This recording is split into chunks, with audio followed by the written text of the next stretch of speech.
Welcome everyone, Lance Scurv here, the Scurv Podcast. I have a question for you. Why does betrayal always come from inside the inner circle? Well, an easy answer would be, those are the people who are closest to you.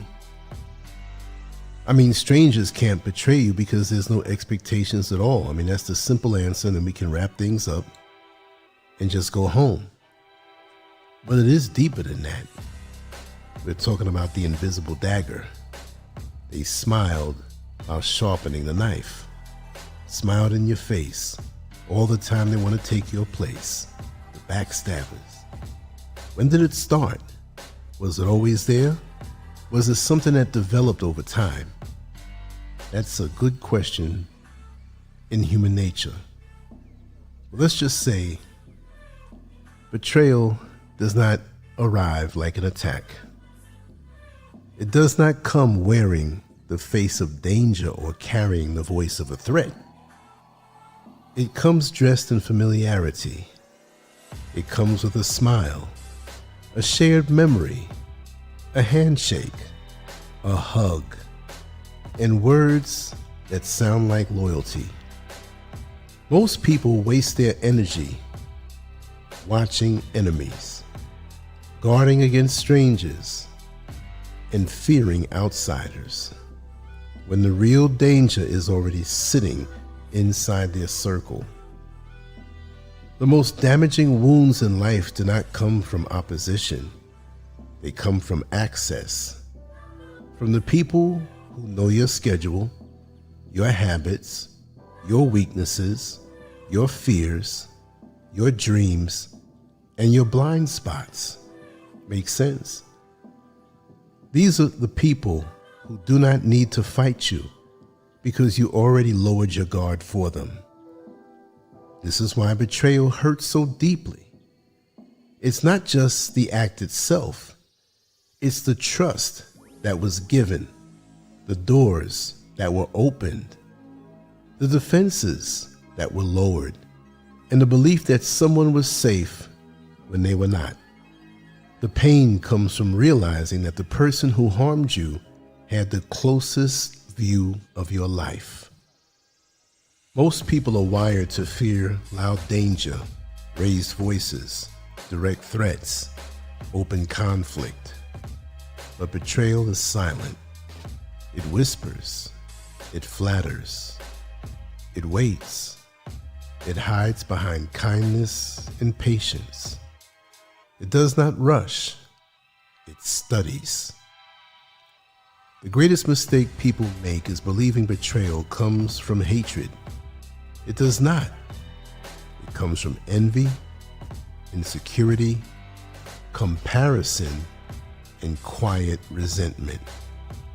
It comes from people who feel smaller around your growth and weaker around your strength. People are taught to think in terms of good and bad, loyal and disloyal, right and wrong. But real life does not work like that. People move by self-interest, emotion, fear, and desire, not morality, not fairness, surely not loyalty.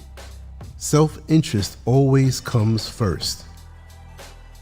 False friends do not attack you openly because that would expose them. They move in silence. They use closeness instead of force. They use access instead of aggression. They use trust instead of conflict. These people do not hate you. They feel threatened by you. Your growth makes them feel small. Your success makes them feel exposed. Your confidence reflects their insecurity. Your progress becomes a mirror they cannot escape. They stay close not because they care, but because proximity gives power. Proximity gives information. Proximity gives access, and access gives control. The door is not opened by them. It is opened by us, the hunger for connection, the need for belonging, the desire for safety, the want for approval, the need to feel supported.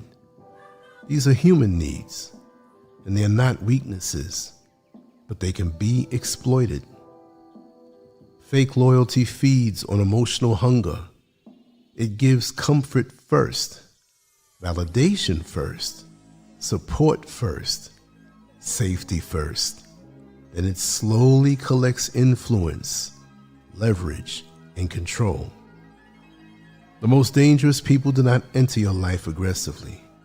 They enter gently. They listen. They agree.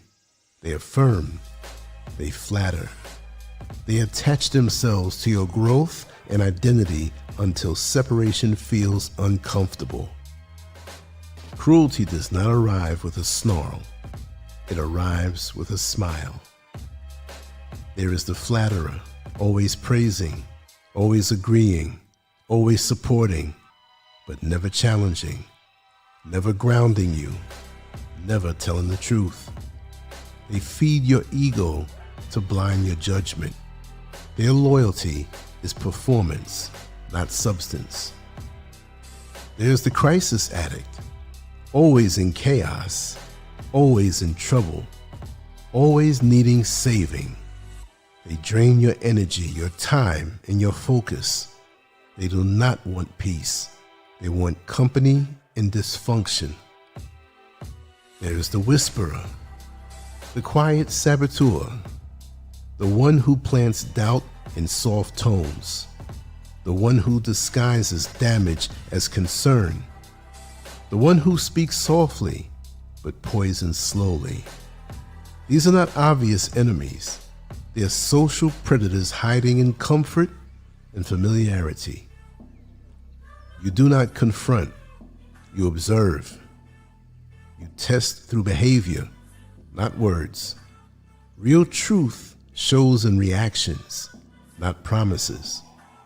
When you share good news, watch their face before they speak. Real joy is instant. Fake support is delayed. There's a pause, a tightening, a shift in energy. When you stop oversharing, watch their response. Real friends respect privacy. Fake friends push for access because information is their currency. When you say no, watch the reaction. Real friends respect boundaries. Fake friends guilt you, pressure you, and manipulate emotions. Truth reveals itself under pressure, silence, success, and boundaries. You do not expose them publicly. You do not confront them emotionally. You do not create drama. You remove access quietly. You reduce information. You reduce proximity. You reduce influence. You reduce emotional availability. You starve the behavior instead of feeding it. Power is not in reaction. Power is in control. Silence removes their leverage. Distance removes their influence. Boundaries remove their access.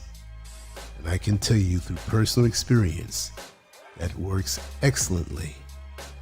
Not everyone in your life is meant to be a friend. Some are allies. Some are acquaintances. Some are distractions. Some are lessons. Very few are real. Real loyalty shows in consistency, not words.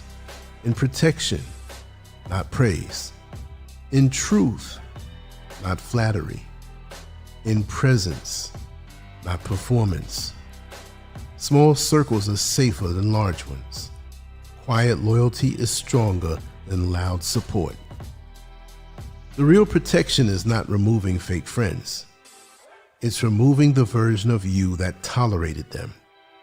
The part that needed approval. The part that ignored red flags. The part that confused attention with loyalty. The part that feared being alone. When that version of you dies, fake people lose power. When you stop craving validation, flattery stops working. When you stop needing chaos, manipulators lose leverage. When you stop fearing solitude, betrayal loses its threat. You become sovereign. You move different. You choose different. You tolerate less. You trust slower. You observe more. You react less. Peace becomes your priority. Clarity becomes your protection. Boundaries become your shield. Betrayal is not bad luck. It's unfiltered access. It's misplaced trust. It's emotional blindness. And once you see the pattern, you cannot unsee it. The invisible dagger only works when the gate is open, when the walls are down, when discernment is missing. Your future safety is not built on fear. It's built on awareness, on emotional discipline, on quiet strength, on clear boundaries. You do not need many people. You need real people. You need aligned people. You need honest people. The strongest position in life is not being surrounded. It's being sovereign, whole, grounded, unmoved, untouched. You're not here to be liked. You are here to be protected, stable, focused, and at peace. Those words are so true. Very few of us learn it by hearing the wisdom of someone else. Most of us have to go through it before we know that what you just heard was the absolute truth. There's very few of us who haven't been betrayed, especially from people inside our inner circles. But it teaches you something. And it doesn't mean that every single person in your inner circle is going to betray you. But it's always a shock when someone does. It's always something that puts you off and that makes you go back in time from when they first came around you and you let them enter your life. You just have to take more time, more discernment, and it will reveal itself, especially from their reactions. But you can't ignore the red flags. That's a very, very bad thing to do. Anyway, I have lots of stories about betrayal on different levels. And it's motivated most of the time not by hate, but other insecurities and envies and jealousies. I would love to hear some of your stories in the comment section if you wanted to reveal them. I'll share a few of mine, or let's put it this way. If you share yours, I'll share mine. That's my promise. Anyway, I'm so glad I had a chance to talk to you about this, and I'm on my way to the next one.